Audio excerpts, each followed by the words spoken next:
शिव शंकर शंभो।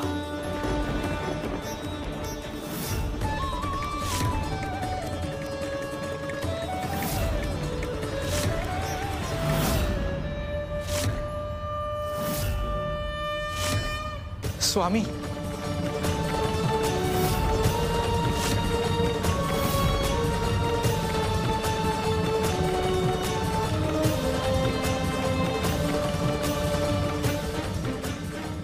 स्वामी, अहो तुम्ही कुठे होता?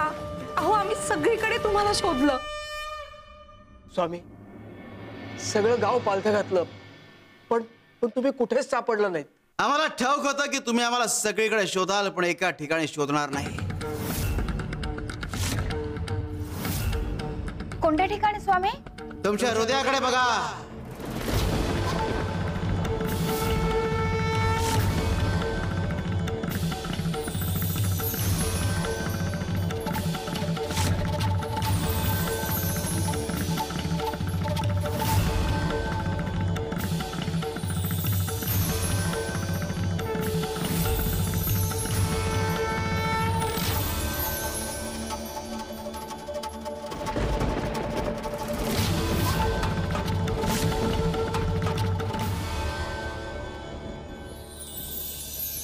स्वामी जगाची माऊली, स्वामी कृपेची सावली, ऐसी निरंतर माया भी कुठे न पाहिली। आनंदाचे दान दे, संकटात धाव घे, सारी सुमने श्वासांची स्वामी चरणी वाहिली। श्री स्वामी समर्थ, जय जय स्वामी समर्थ, श्री स्वामी समर्थ, जय जय स्वामी समर्थ। अरे आम्ही कायम तुमच्या हृदयात असतो, पण तुम्ही आम्हाला बाहेर शोधता आणि आम्हाला ठाऊक होतं की तिथे तुम्ही आम्हाला शोधणार नाही, म्हणून तुम्हाला हेच सांगायचं होतं। आम्ही तुम्हाला बुद्धी दिली, शरीर दिलं, उपदेश दिला। तुमच्या भक्तीमुळे तुमच्या हृदयात आणि मनात आम्ही विराजमान आहोत। तुमच्या हृदयावर हात ठेवा, आम्हाला स्मरा आणि समस्येला सामोरं जा, संकट टळेल। स्वामी, आम्ही वचन देतो, यापुढे क्षुल्लक गोष्टींसाठी भक्त तुमच्याकडे येणार नाहीत, तुम्हाला त्रास देणार नाहीत। तुम्हाला जो आमच्यामधला अपेक्षित बदल आहे तो आम्ही नक्की घडवू। फक्त स्वयंसिद्ध व्हावेत हीच आमची इच्छा आहे, आणि भक्तांना स्वयंसिद्ध करण्याकरताच आम्ही अदृश्य झालो होतो। स्वयंसिद्ध भक्तांच्या पाठीशी उभं राहण्यात आम्हाला अधिक आनंद होता। जशी आमची सावित्री हळूहळू स्वयंसिद्ध होत गेली, म्हणून आम्ही तिला अक्कलकोटला बोलावून घेतला आणि तिच्या वाटेतले अडथळे दूर करण्याचं काम आम्हीच करू।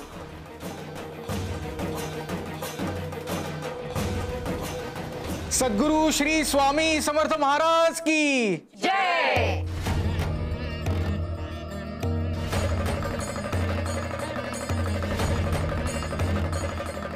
शिव शंकर शंभो। मालक,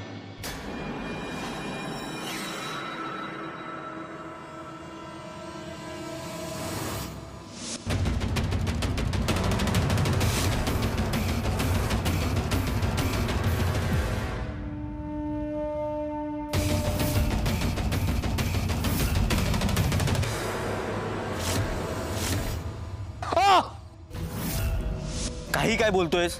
मालक, रात्री जे घडलं तेच सांगतोय।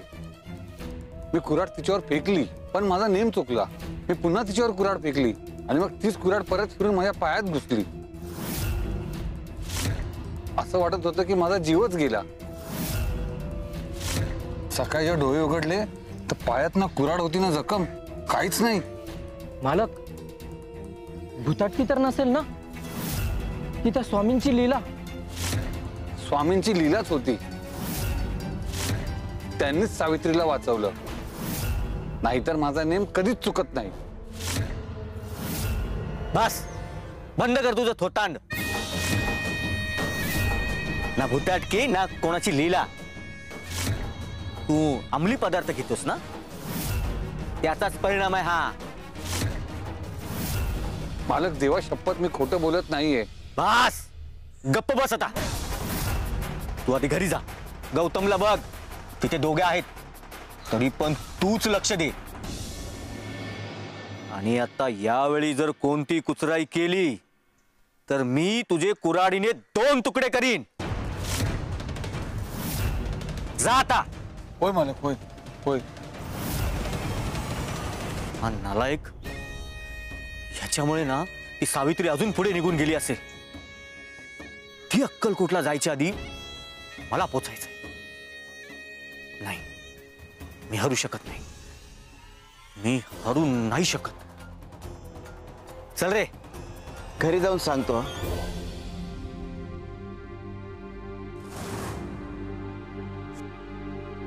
घरी जाऊन सांगे ना.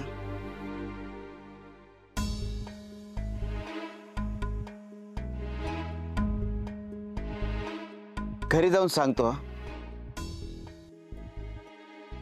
महोदय, मी या गावातून अक्कलकोटला चाललोय. तुम्हाला बघितल्यानंतर मनात एक प्रश्न आला.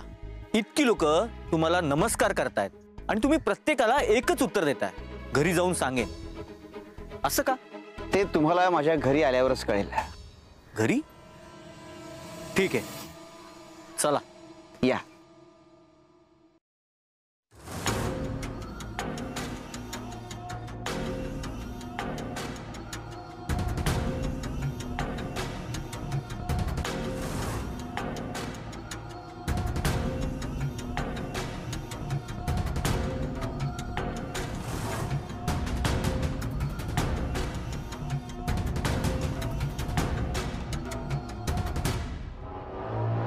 वा, मोठं ऐश्वर्य.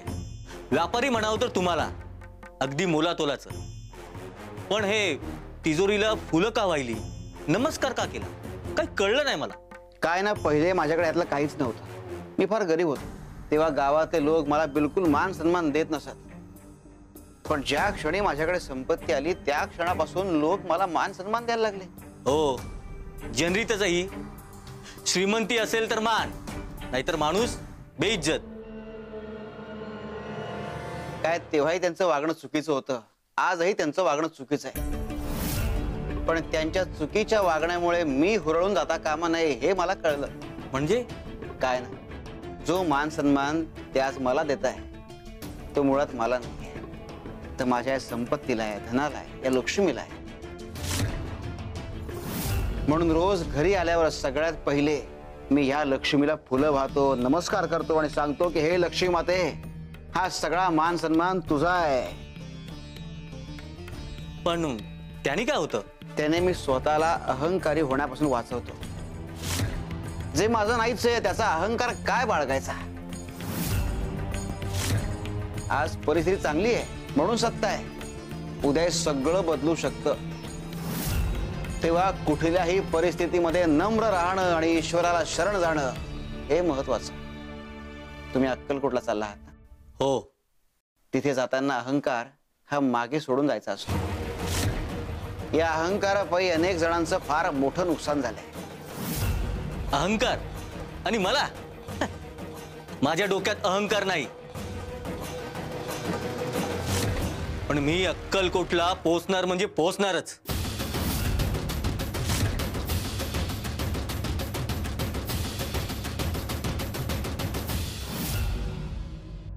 श्री स्वामी समर्थ.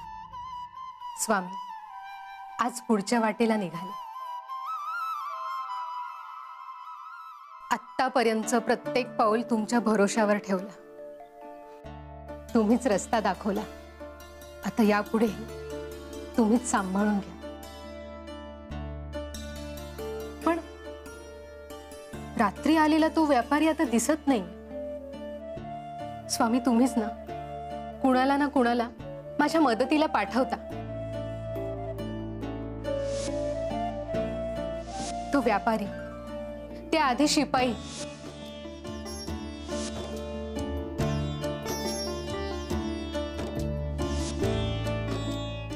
आणि त्याही आधी गौतम.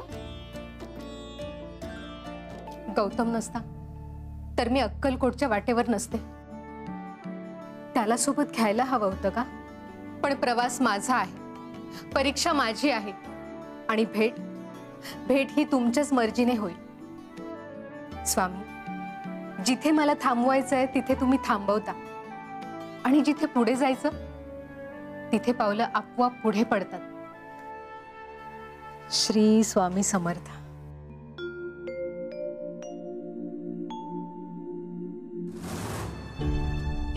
सावित्री माझ्या आधी अक्कलकोटपर्यंत पोहोचली नाही पाहिजे आणि ती कुठपर्यंत पोहोचली ना याचा माग घ्यायला पाहिजे आणि गरज पडली तर तिच्या वाटेत अडथळे आणायला पाहिजे. हो मालक. मला अक्कलकोटला पोहोचायचंय आणि मला कोणी रोखू शकत नाही.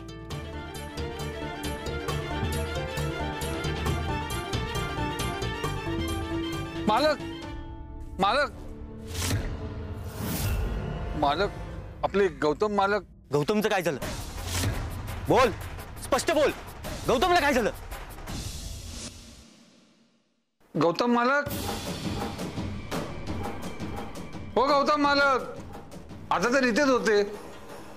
गौतम मालक, हे पूर्ण घर, गोटा, पडवी, गावातल्या सगळ्या रस्त्यांवर शोधलं. शक्य होते ते सगळीकडे बघून आलो, पण गौतम मालक कुठेच सापडले नाहीत. काय? गौतम मालक घरातून कधी बाहेर पडले, कोणत्या दिशेला गेले काहीच ठाऊक नाही.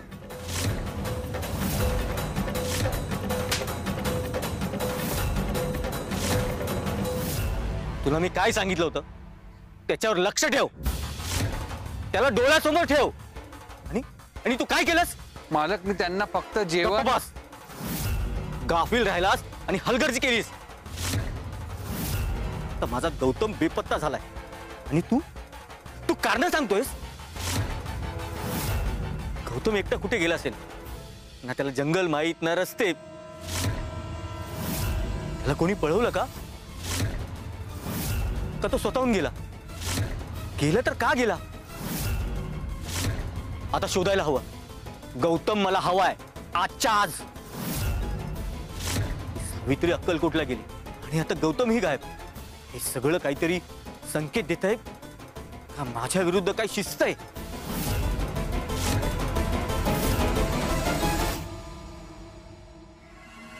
स्वामी दिसत नाही पण ऐकू येतात. आधी ऐकला होता तुमचा आवाज, आताही ऐकतोय. स्वामी, दिशा दाखवा.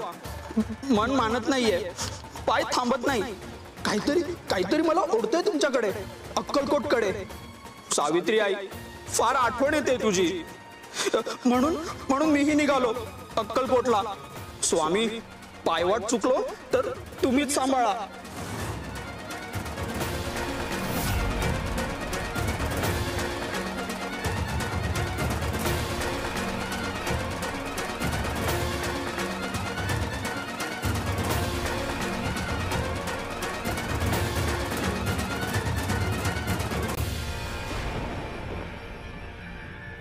कुणाचं प्रारब्ध कुणाला कुठवर पोहोचू देणारे कळेलच. शिवर शंकर नमामि शंकर शिवशंकर शंभो. हे गिरिजापती भवानी शंकर शिवशंकर शंभो.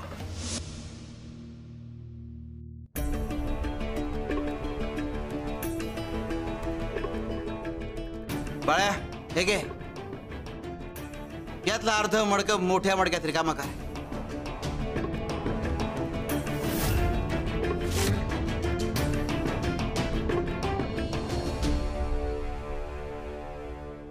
स्वामी, अहो या मडक्यात तर मासा आहे.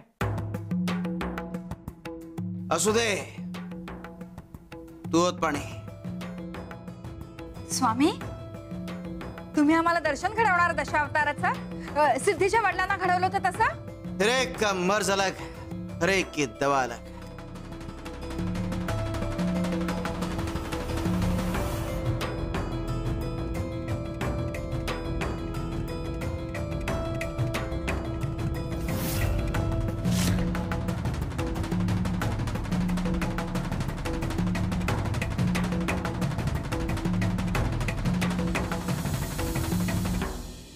स्वामींनी मासा काढला, काय अर्थ असेल का?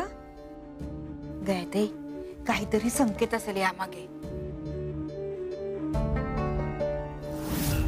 स्वामी, अहो हा मासा परत या मडक्यात आला. आत्ताच मी मोठ्या मडक्यात सोडला होता. हे कसं शक्य आहे? स्वामी, मासा सोडल्याचा भास झाला का आम्हाला? स्वामी, हे नेमकं काय आहे?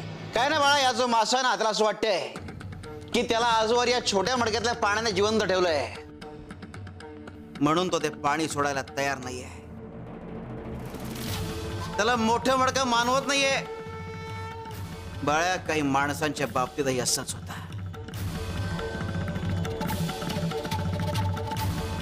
गोपाळ बुवा इथेच राहतात का? मी गोपाळ बुवांना भेटायला आलो. त्यांच्यासाठी काही फळं आणि साहित्य आणलंय पूजेचं. बाळा, मासा आला. बाळ्या, या लेकराची माया याला इथवर खेचून घेऊन आली. तिकडे ते लेकरू जिला आई मानता तिला शोधत फिरताय. हा योग्य ठिकाणी पोहोचला, तो मात्र तिकडे भटकलाय.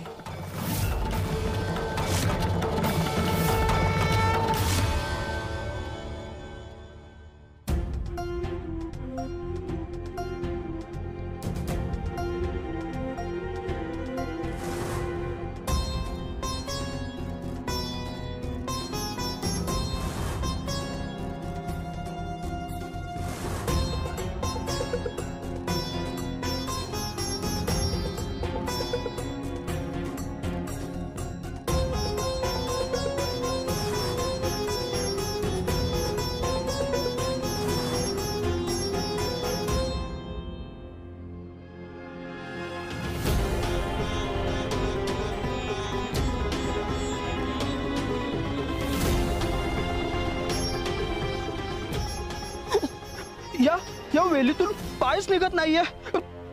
काय काय करू? सावित्री आई, सावित्री आई, मला सोडव. मी इथे वेलीमध्ये अडकलोय. सावित्री आई,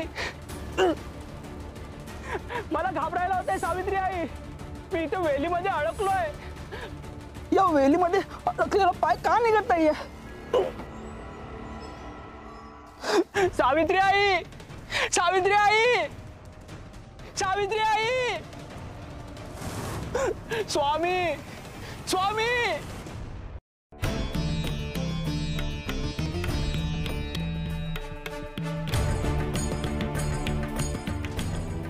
सावित्री आई, स्वामी.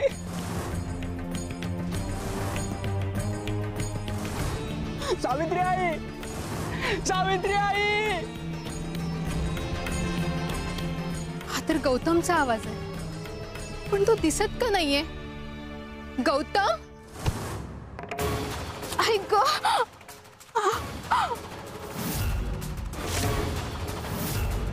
स्वामी, ही वेदना तुमची इच्छा असेल का? ही सुद्धा माझीच परीक्षा आहे ना. पण मी थांबणार नाही, पुढे जात राहील.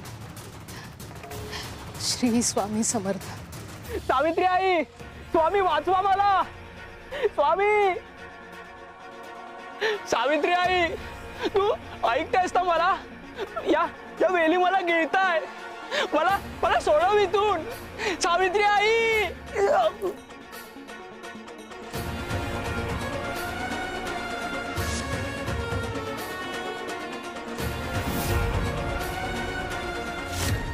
स्वामी, माझ्या या वेदनेचा अर्थ काही आहे तर माझ्या गौतमचं रक्षण करा. सावित्री आई, सावित्री आई. मला असं का वाटतंय की गौतम मला आवाज देतोय, त्याचा आवाज माझ्या कानात घुमतोय. स्वामी, तो कुठल्या अडचणीत तर नाही ना? मी सुद्धा त्याला अशीच सोडून आले.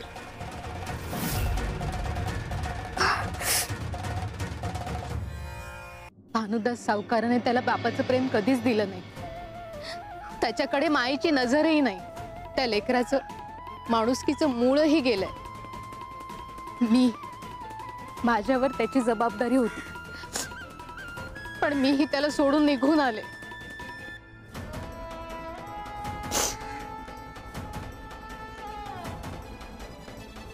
हीच जाणीव करून देण्यासाठी स्वामींनी मला ही ठेस लागू दिली असेल का?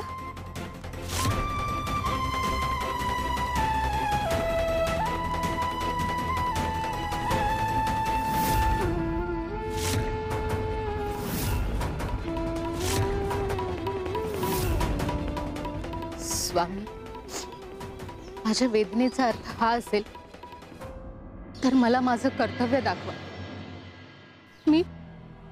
मी चुकीच्या मार्गाकडे तर जात नाहीये ना? सावित्री आई, सावित्री आई, सावित्री आई, मला सोडव.